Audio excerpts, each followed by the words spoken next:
Shalom Mubarakah, Mishpakah, peace and blessings, family. In this video, we're going to be talking about how to communicate with Yahuwah of hosts, how to actually talk to Yah, how to actually talk to God. So, with that being said, how do we? Because I know everybody knows about prayer, but did you know about casting lots? Did you know about Nathan and Garalim? Did you know about that?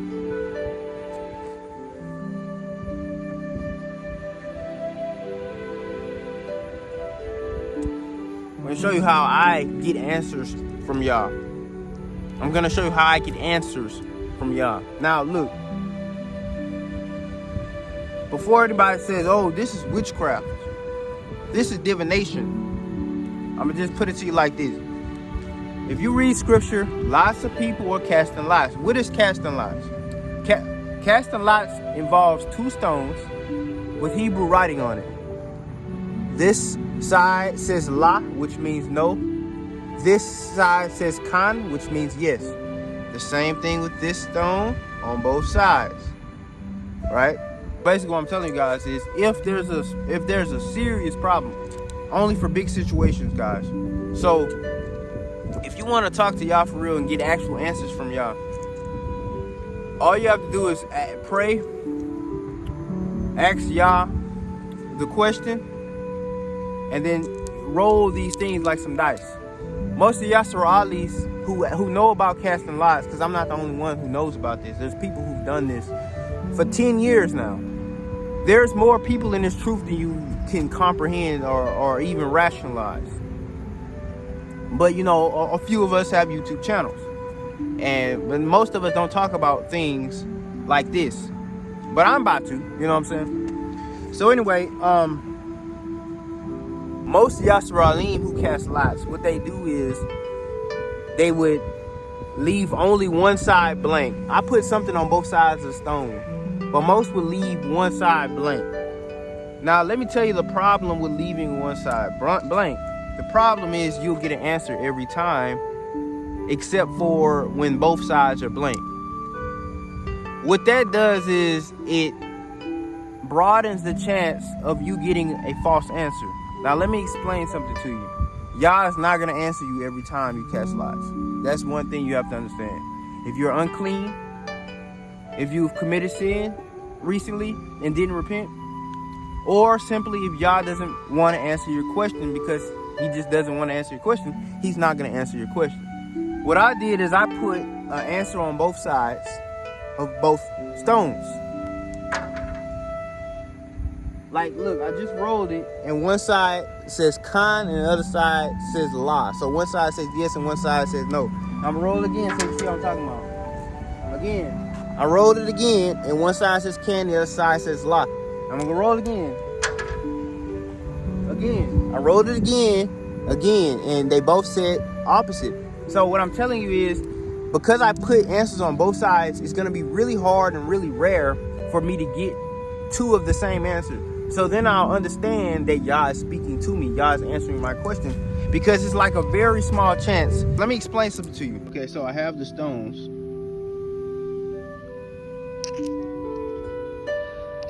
Now, if I ask a question, okay, so they both fell down on yes. Okay. Now this is rare. It's rare that this has happened. If I really want to lock it in, I can do it again. And see, it didn't happen the second time. Now sometimes I'll ask a question 3 times in a row, and it'll say yes 3 times in a row. And that's how I know it's an actual answer from Yah. Because that's extremely rare for that to actually happen on its own. You see what I'm saying?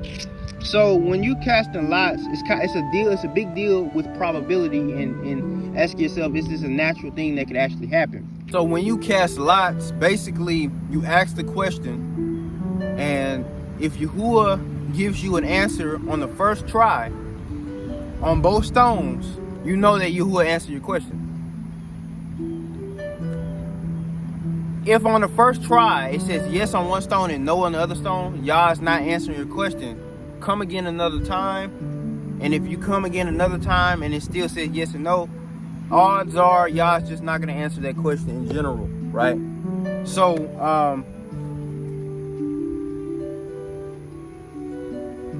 if it says yes the first time, you can really lock it in if you roll it and you ask the question again the second time just to make sure, and it says yes again. I've done this plenty of times and it works, but you got to also be careful with this, because if you continually ask y'all the same question over and over, he can get fed up and he could just stop answering your questions, because it shows that you're not really trusting this process. You're kind of like having doubts, and when you have doubts, you push further away from y'all.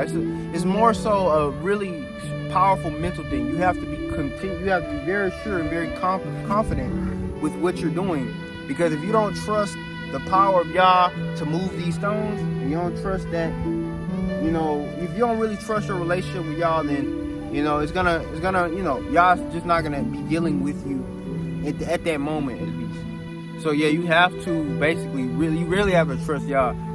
So typically I ask Yah a question, and if it says yes on both stones for the first time, I take that as it is.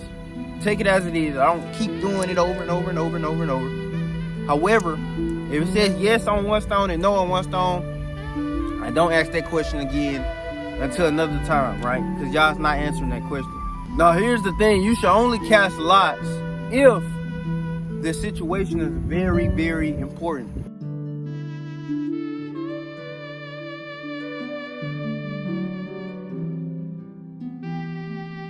The only times I casted lots is if I think I committed a sin and I don't know if I should fast to repent or what. So I ask y'all, did I commit a sin in this? Y'all says yes, I'll fast. Y'all says no, I didn't sin, then I won't fast. You know what I'm saying? Simple things like that. And what that does is it just helps me understand Torah better. It helps me understand righteousness better. Also, I've casted lots when I stood right before Mount Sinai. I was literally in front of Mount Sinai doing archaeological research, trying to see if I could find our ancestors' jewelry right there. Y'all said yes, but I didn't find any because I guess they were so deep underground or whatever. And I didn't have enough time to actually look for them, to be honest with you. Man, I almost forgot to tell y'all about the time I had severe allergies, bruh.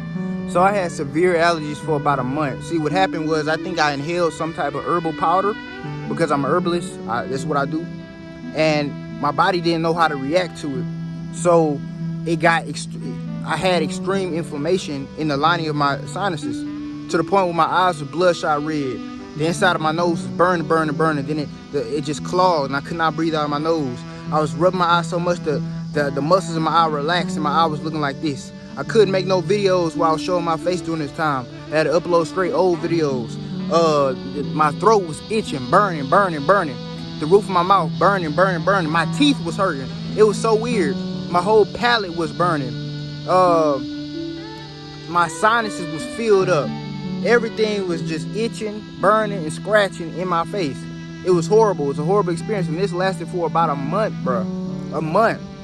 And I didn't want to pray because I kept doing this whole time. I kept experimenting with different herbs, trying to get rid of it. And I noticed that normal immune boosting herbs, it doesn't really help with allergies that much, because allergies is not a virus, it's not a bacteria. So the immune system doesn't really know how to fight it, because it's, allergies are just microscopic plant material that the body doesn't really recognize. It can't really fight it like it can fight other things like bacteria and viruses. So the body, it doesn't know how to react, so it just builds up inflammation. So essentially what I realized was, okay, I'm gonna need divine assistance, because no herb I'm trying is helping me, but no herb was working for me, and I was trying to use Yah's herbs. So I go to my herbal closet, and I ask Yah, which herb is gonna help me? I cast lots. Y'all, is this herb gonna get rid of it? Y'all said no. Is this herb gonna get rid of it? Y'all said no. Is this herb gonna get rid of it? Y'all said no. And I finally got to the mullein plant. All right, and this is not an ad. I'm not trying to sell y'all nothing, but let me just say that the mullein plant is extremely effective, okay? And it hit me like a light bulb, because I just realized, because mullein is known for breaking down the mucus and extracting it from the body. So when I got to the mullein, when y'all said yes to the mullein, I asked y'all what method of consumption of the mullein should I use, because you can drink it as a tea, you can drink it as a tincture, you can drink it as a tonic, you can drink the extract, and you can also smoke it.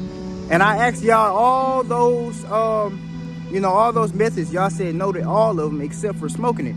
He said yes to smoking it. So I smoked the mullein, and when I smoked the mullein, I kid you not, a few minutes later, mucus just pouring out of me. I'm just coughing, I'm sneezing, it's all coming up. It's all emptying out of my sinuses. My eyes itching less and less. You know what I'm saying? It's turning back white. You know what I'm saying? And then, y'all please kill me right now if I'm lying. If I'm lying right now, just strike me down with some lightning. 2 or 3 days later, guys, I'm back to normal. Back to the average, everyday Ayub Nazir. Back to normal. Happy, energetic. I can see, I can breathe out my nose, everything, man. And that's when I actually gained more and more confidence for casting lots, because I realized y'all actually answered my question. And I was trying herb after herb for about a month, guys.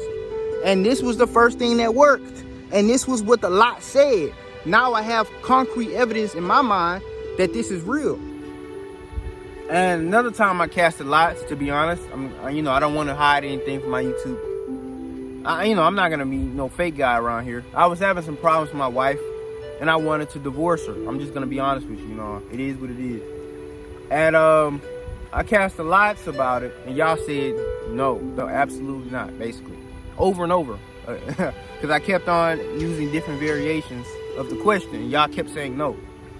So, it is marriage is gonna be a hard thing for everybody. You know what I'm saying? It's a battle. There's gonna be some ups and gonna be some downs. You know what I'm saying?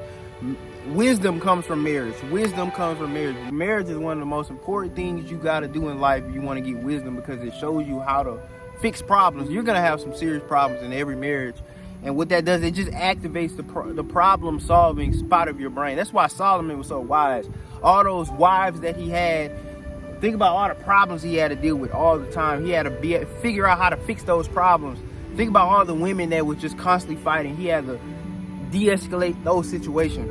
And think about like those 2 women that was fighting over their child. And Solomon knew exactly what to do and how to figure out who's the true mother of that child immediately without even really thinking about it. He just knew how to do it. All that wisdom came from him being married to so many women. I'm just going to be honest with you. Because marriage creates problems, which creates you having to solve those problems, which creates wisdom. So I'm not going to be sitting up here hiding stuff from you. Yes, I've had problems in my marriage, and you're going to have problems in your marriage too if you get married. Everybody will. That's how you get wisdom. That's a part of life. And I said, should I divorce her? Y'all said no. Keep working on this. Keep making things better. And you need to do what you have to do as a man. Be more of a man. Yeah, because not only will y'all answer your questions, he'll put more in your spirit. Because he'll say yes on the stone, but he'll also give you some more detail in your brain. And what y'all gave me after he kept telling me no, is he told me what I should do. I could feel it pouring into my spirit. And that's the thing about when you have a good relationship with y'all, you cast lots. Y'all's gonna tell you. So he's gonna tell you your problems too. He's gonna tell you what you need to work on. Now again, I've only cast lots a few times. I haven't done it a lot. This is only for big stuff. And let me tell you something, guys. Do not cast lots to tell the future. Oh, am I gonna get rich? Am I gonna do this, or is it gonna rain on Thursday, or blah blah blah? Because then it turns into divination. Once you try to learn the future, it turns into divination, which is witchcraft, which is a sin. Because what if you asked, am I gonna get rich, and it said no? What would you do? You would just stop trying, right? Now, what if you asked, am I gonna get rich, and it said yes? There's still a possibility that you'll stop trying, because you'll feel like, oh, y'all already said I'm gonna get rich, so I don't even have to try that much. Maybe I'm just gonna win the lottery one day. I don't have to keep trying. So once you know the future, you feel like you don't have to take as much steps to get to that path. You should never try to learn the future through casting lots. It's not a good thing to do. 9 times out of 10, Yah's not going to answer that question. Okay? He's not going to. Yah doesn't answer too many questions. There's not too many questions that Yah's going to answer. These have to be very important. These have to play into big things, guys. Big things. It also could be used in a group. If you have other righteous men around you and there's like some beef and y'all need to squash the beef, you can cast lots real quick. Let's say you have like this congregation and you don't know who should speak on the Sabbath to the congregation. You could cast lots and see who can speak that day, right? Casting lots is a very good way to, choose things without pride being involved, without somebody being the king over the people, because we're getting answer from Yah. We're not saying, it's not a man making all the decisions like you see with all these camps, right? In these camps, you got these officers and bishops and deacons and elders, and they gotta bear complete rule over the people without Yah's intervention. And sometimes they make stupid choices and create ridiculous doctrine. A lot of these camps, they don't know how to communicate with Yah. So what they do is they leave it up to a man, Bishop Nathaniel, Gorilla Hebrew, all these elders, these bishops, all these people who bear rule over these camps. That's why there's so many different doctrines. If everybody casted lots, there'll be way less doctrines than you see in the Israelite community, because people will just be getting things from Yah. But since man wants to rule and man wants to make decisions, then now we got all this chaos and confusion, because nobody trying to actually let Yah be king. People are trying to make people king, and that's the problem. You feel what I'm saying? So casting lots is a good thing, but it's a good thing you want to do in life. Let Yah be the light unto your steps. Casting lots is a beautiful thing. It's called Nathan Garalim in Hebrew, to cast the lots. And it's a beautiful thing. It made my life a lot better. It gave me a lot more confidence in my actions, to be honest with you, because I know that Yah wants me to do it, so I do it. I know that Yah's behind me, so I don't have any shame in some of my actions. We're gonna go into some examples of casting lots in scripture. The book of Joshua chapter 18 verse 1. And the whole congregation of the children of Yasharal assembled together at Shiloh, and set up the tabernacle of the congregation there. And the land was subdued before them. And there remained among the children of Yasharal 7 tribes, which had not yet received their inheritance. And Joshua said unto the children of Yasharal, How long are ye slack to possess the land which Yahuwah Elohim of your fathers hath given you?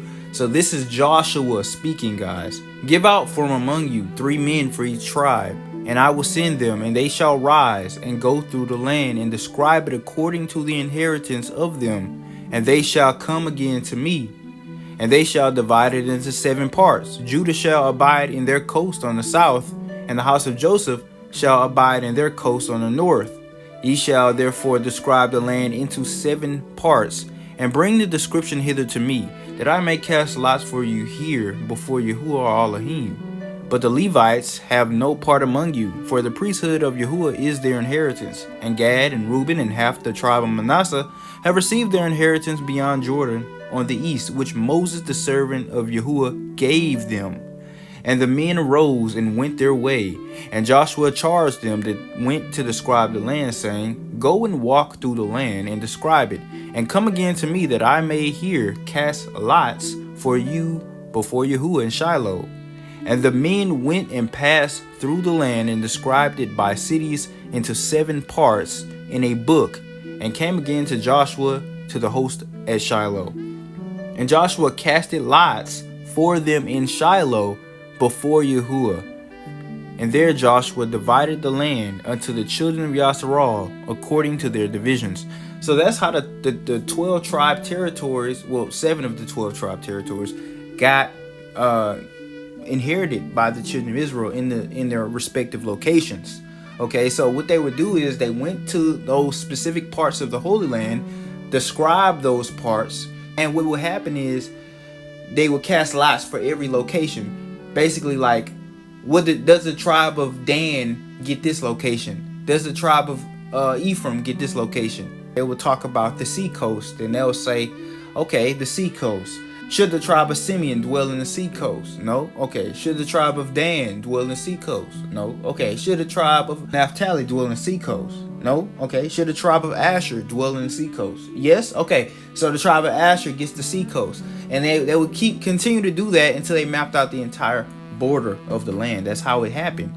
Okay. And Joshua casted these lots. It wasn't the priest, right? People think the priests were the only ones who could cast lots, but no, the priests used a specific type of lot called the Urim and Thummim, which was a much more powerful form of casting lots.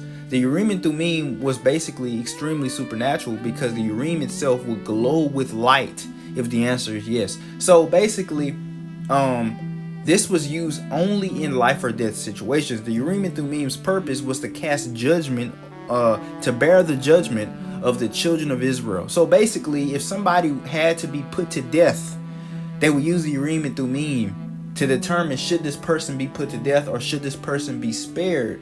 Will Yahuwah have mercy on this soul after committing the sin? And if the stone glue with light, that means yes, then the person would got put to death. So basically, this was so important because getting people put to death was no light task. Imagine your sister. You thought your sister was innocent. Your whole family thought your sister was innocent, but she committed adultery many times, right? And she's brought before the priest, and the priest asked, and y'all are saying, no, she's innocent. Don't put her to death. Don't put her to death. Y'all all so confident that she's innocent. However, the priest used Urim and Thummim. This stone is glowing. And now you see, oh snap, she really did this. Yah is really telling us that she needed to be put to death. This prevents riots from happening, because if they just use regular stones, it will be probability and people will still have doubts. But since they had this supernatural stone that would literally start glowing bright like a star out of nowhere, people had a lot of confidence, and they didn't, riot and overthrow the priest and the judges. They were more accepting of the answer because they actually knew that it came from Yah. So that was the point of the Urim and Thummim. And casting lots is not for life and death situations. Casting lots is for decision making on a normal standpoint. Now, this next example I'm going to give you is a very long example because I have to read a lot of scriptures for context, because you'll be confused if I just read you the verse itself. However, it's also one of the most intricate sections of the Tanakh, because it shows a lot of historical background on how much of a survival mode our people really were in these very ancient times. And it's also very entertaining. It's like a movie, so I'm pretty sure you'll enjoy this passage. 1 Samuel 14 verse 22. Likewise, all the men of Yasharal who hid themselves in Mount Ephraim, when they heard that the Philistines fled, even they also followed hard after them in battle. So basically, these Philistines, this nuisance of a people who traveled far out of their homeland, which was in the southern border of Canaan, to the land of Ephraim, which was in the northern border of the land of Canaan, just to defeat the children of Israel in battle. And these people were constantly trying to make war with the Yasraelim, you know what I'm saying? And they were really a bad nuisance. So if you didn't defeat these guys to an extreme level, they would just keep coming back over and over and over. So they really prioritized the defeat, the complete extermination of the military of the Philistines. And you'll see that in this passage. Let's continue to read. So when they seen that the Philistines fled, they chased after them from city to city. It said, so Yahuwah saved Yasharal that day, and the battle passed over to Bethaven. So they went from Mount Ephraim to Bethaven, which is miles away. And they just chased these people from location to location. Now, this is the key part right here. It says, and the men of Yasharal were distressed that day, for Saul had adjured the people, saying, cursed be the man that eateth any food until evening, that I may be avenged on my enemies. So none of the people tasted any food. Now, what King Saul was trying to do at this time was he was saying that we need to be as close to Yah as possible to fully defeat these Philistines. So we're all going to fast. We're not going to eat any food until evening. And we need to make sure that Yah is with us strong. So he said, cursed be any man that eats any food today.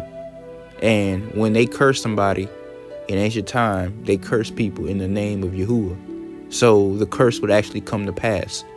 Now you have to understand that when somebody is cursed or when something is cursed, Yah cannot be around it. Just like the children of Yasharal is cursed right now, Yah is not in the midst of us right now. Yah cannot be anywhere near a curse, because a curse is just very low vibrational energy. And Yah is very high vibrational energy. Okay, so if a person among them is cursed, Yah cannot be with them. So I want you to keep this in your mind. Verse 25, and all they of the land came to a wood, which is a forest, and there was honey upon the ground. And when the people were come to the wood, behold, the honey dropped. But no man put his hand to his mouth, for the people feared the oath. But Jonathan heard not when his father charged the people with the oath. Wherefore he put forth the end of the rod that was in his hand, and dipped it in the honeycomb, and put his hand to his mouth. And his eyes were enlightened. Then answered one of the people and said, thy father straitly charged the people with an oath, saying, cursed be the man that eateth any food this day. And the people were faint. Then said Jonathan, my father hath troubled the land. See, I pray you, how my eyes have been enlightened, because I tasted a little of this honey. How much more if haply the people had eaten freely today of the spoil of their enemies which they found? For had there not been now a much greater slaughter among the Philistines? And they smote the Philistines that day from Michmash to Ayalan, and the people were very faint. So they were very hungry.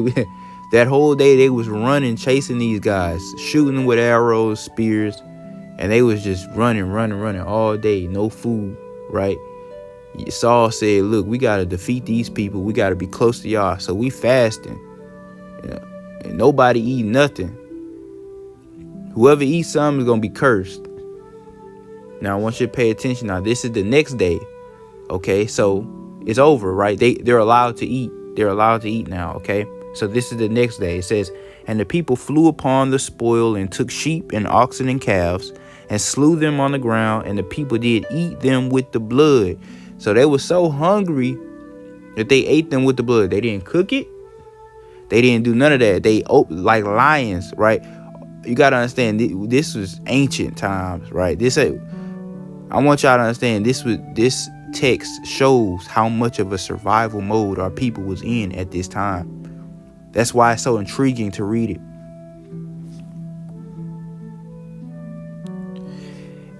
Then they told Saul, saying, behold, the people sin against Yahuwah, in that they eat with the blood. And he said, ye have transgressed. Roll a great stone unto me this day. And Saul said, disperse yourselves among the people, and say unto them, bring me hither every man his ox and every man his sheep, and slay them here and eat. And sin not against Yahuwah in eating with the blood. And the people brought every man his ox with him that night, and slew them there. And Saul built an altar unto Yahuwah. The same was the first altar that he built unto Yahuwah. And Saul said, let us go down after the Philistines by night, and spoil them into the morning light, and let us not leave a man of them. And they said, do whatever seemeth good unto thee. Then said the priest, let us draw near hither unto God. And Saul asked counsel of Elohim, shall I go down after the Philistines? Now, what does that mean when it says Saul asked counsel of Elohim? That means he casted lots, okay? Shall I go down after the Philistines? Wilt thou deliver them into the hand of Israel? So essentially what's going on is Saul is asking Yah, should we go and fight against the Philistines? Which is a good question. That's something you should cast lots for. Then he asks, will you deliver them into the hand of Yasharal? Like I said, it's not really a good thing to ask the future, because then you're going into divination. And it said, but he answered him not that day. Okay, so Yah did not answer. So when he casted lots, it was no yes, no no, right? It was not a sure answer. Yah did not answer. And Saul said, draw ye near hither, all the chief of the people, and know and see wherein this sin hath been this day. So Saul realized, okay, Yah is not answering us when we're casting lots. That means Yah is not with us right now. And if we were to go to battle without Yah being with us, we would die.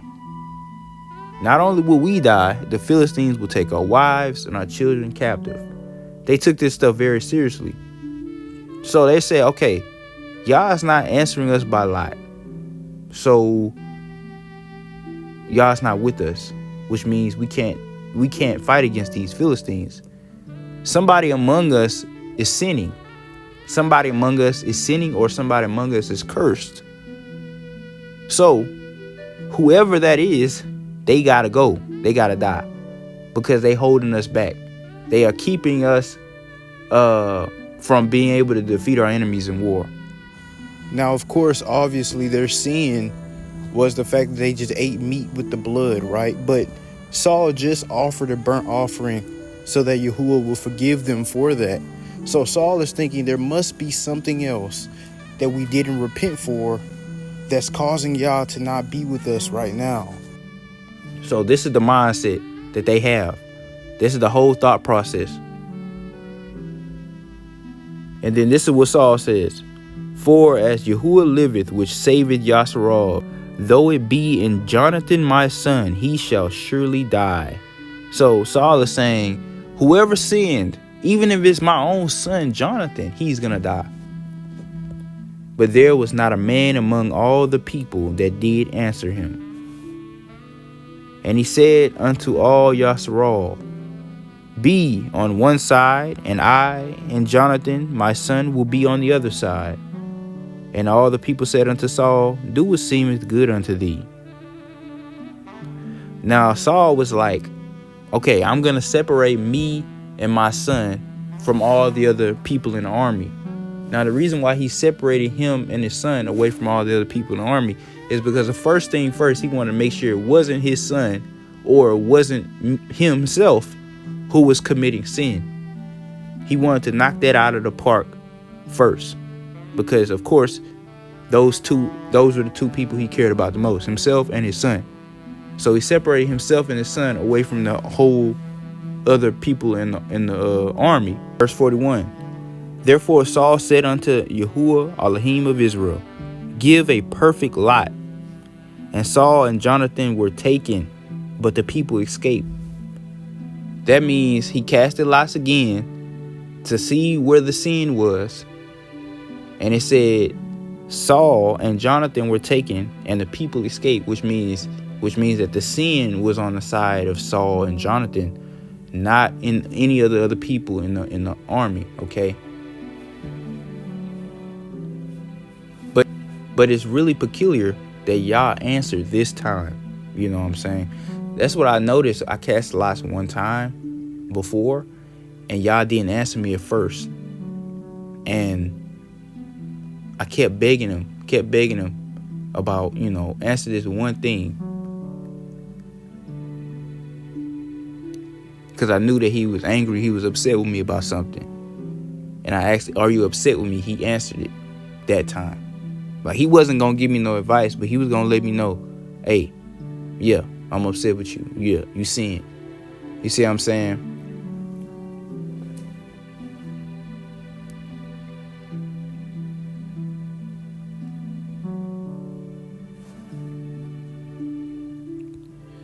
Now, verse 42, it says, and Saul said, cast lots between me and Jonathan my son. And Jonathan was taken. So now he was trying to narrow it down. He said, okay, now see if it was me or if it was Jonathan. And then it came to Jonathan, and it was Jonathan who had the curse put upon him because Saul cursed him, okay? And because he was cursed in the name of Yah, Yah can't be amongst them. Verse 43, then Saul said to Jonathan, tell me what thou hast done. And Jonathan told him and said, I did but taste a little honey with the end of the rod that was in my hand, and lo, I must die. And Saul answered, Elohim do so, and more also, for thou shalt surely die, Jonathan. And all the people said unto Saul, shall Jonathan die, who have wrought this great salvation in Yasharal?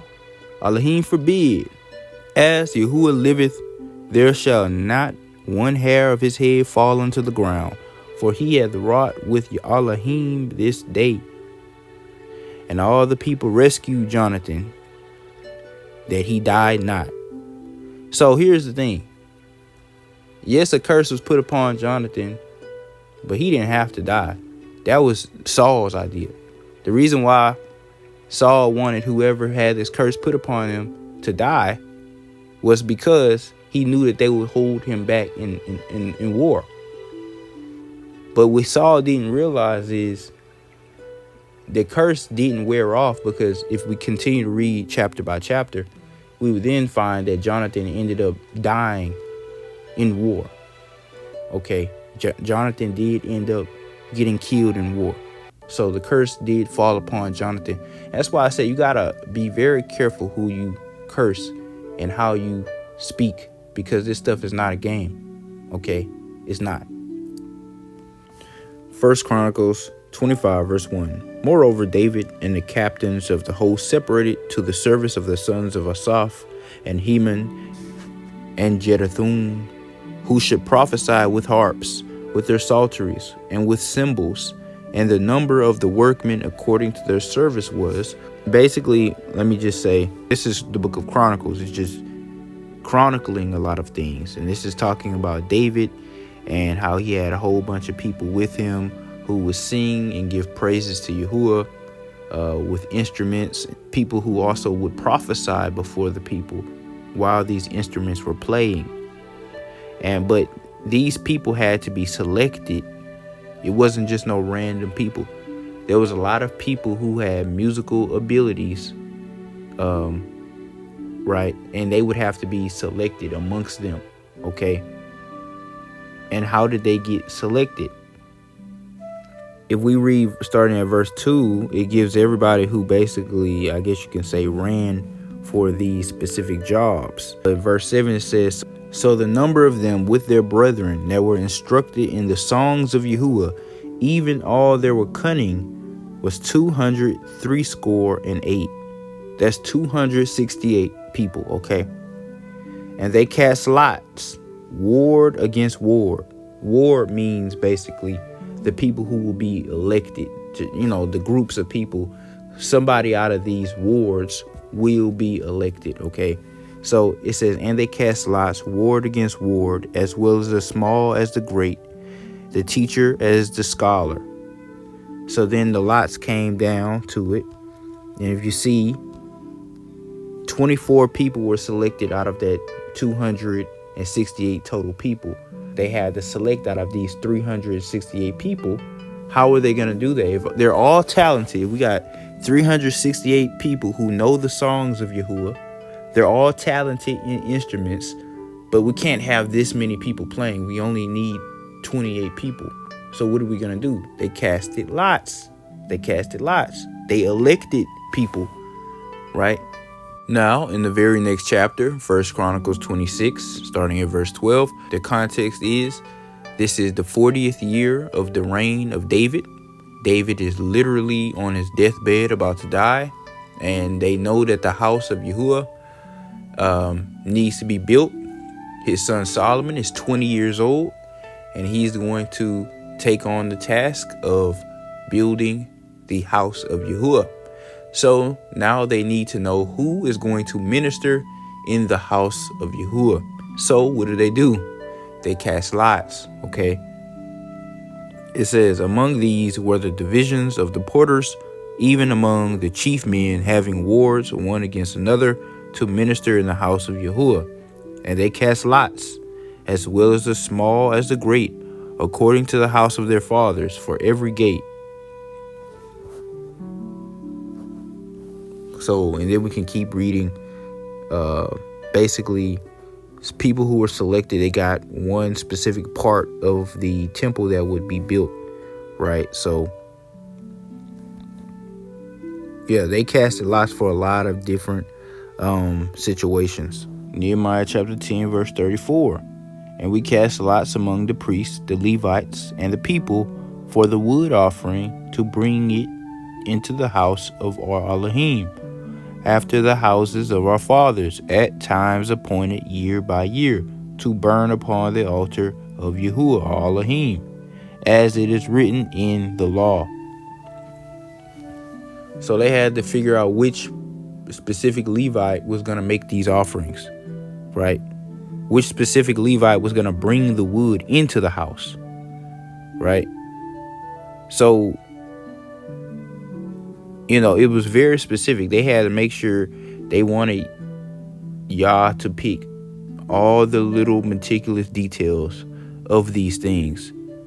Now we'll go to the next chapter. In verse 1, it says, and the rulers of the people dwelt at Jerusalem. The rest of the people also cast lots to bring 1 of 10 to dwell in Jerusalem, the holy city, and 9 parts to dwell in the other cities. So this was when the children of Judah came out of the Babylonian captivity, returned back into their land, but they couldn't all live in Jerusalem. Jerusalem is too small of a city for all the children of Judah to live in, right? So what they had to do is put them in others, equally spread them out, right?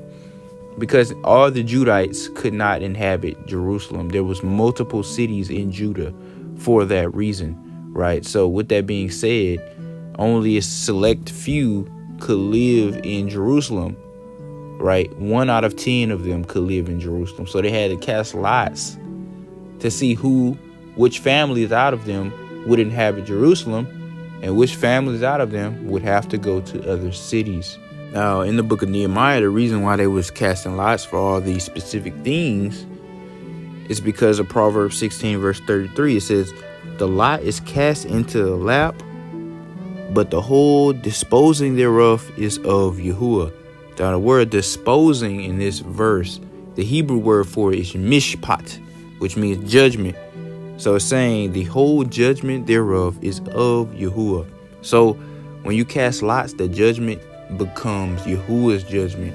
Okay, it's not, some elder, no bishop. These camps have bishops. Where do you see a bishop or a deacon in the Torah Tanakh? Never, right?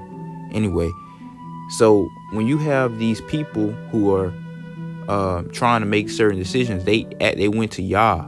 They casted lots. They didn't ask a person who was over them. No, they cast a lot so they can get Yah's judgment. They didn't leave it for man. They went to get Yah's judgment. Now, of course, we all know about the story of Jonah. This was like top 10, Sunday school Bible study stories that they taught us as children, right up there with Noah's Ark and Moses parting the Red Sea, right? We all know about the story in detail. So I don't think I have to explain it in detail, but I kind of do, because there's some things that, this chapter tells us in Jonah chapter 1 that a lot of people don't realize. Now, obviously, the context is Yah tells Jonah, go to Nineveh and prophesy against them. Jonah gets really terrified because Nineveh is a city known for skinning people alive and boiling them alive and torturing them in unimaginable ways and cutting off their fingers and their nose if you spoke against the king or if you spoke against the royal family, all kind of weird stuff that they were doing. So Jonah was terrified of this because he knew that he would have to tell the people of Nineveh, he would have to tell the rulers of Nineveh that, hey, your city is wicked. They're doing wicked things here and y'all need to stop. And he knew that there's a possibility that he would get tortured for this. So Jonah was so terrified that he fled in the opposite direction. He got on a ship that would lead him into the sea and bring him halfway across the earth to get away from Nineveh. That's how afraid he was. Okay. Now, the specific ocean that he would get in was the Pacific Ocean, okay, which is known for being peaceful, especially in that part that they were in. In the Pacific Ocean, there's these things called doldrums, okay, and the doldrum is a part of the ocean where the waves are so still because the wind simply does not blow. In the spring or in the fall, the doldrum is going to be right at the equator. In the summertime, it's going to be north of the equator. In the wintertime, it's going to be south of the equator. So they would have to sail right at the edge of the doldrum, just north of the doldrum. So there could be enough wind for the sails to push the ship, but not enough winds for any storm, okay? And the people who traded with Tarshish knew how to avoid the storms because this is their job. They do this every day. However, on this day, there was a great storm in the area where it's normally peaceful every day. So they knew that this was not normal. They knew for a fact that this was not normal. So with that being said, they knew that somebody on the ship brought negative alila kialila, negative karma upon them because somebody on the ship angered the gods. Okay, this is what they believe because these people on the ship were pagan. Okay, and we know that the people on the ship were pagan because if we go to verse 5, it says, "Then the mariners were afraid and cried every man unto his god." So the people had different gods on the ship. So a lot of the people, if not all the people on the ship, were pagan. Okay, now that's an important detail.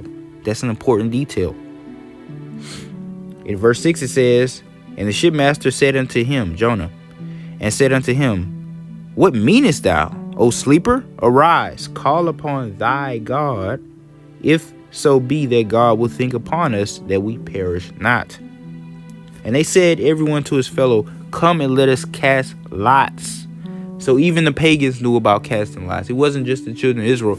Though I believe that the children of Yasharal started the tradition, because we have records going all the way back to the Exodus when Aaron was casting lots for the goats, right? Which goat would be offered and which goat would get let go, right? So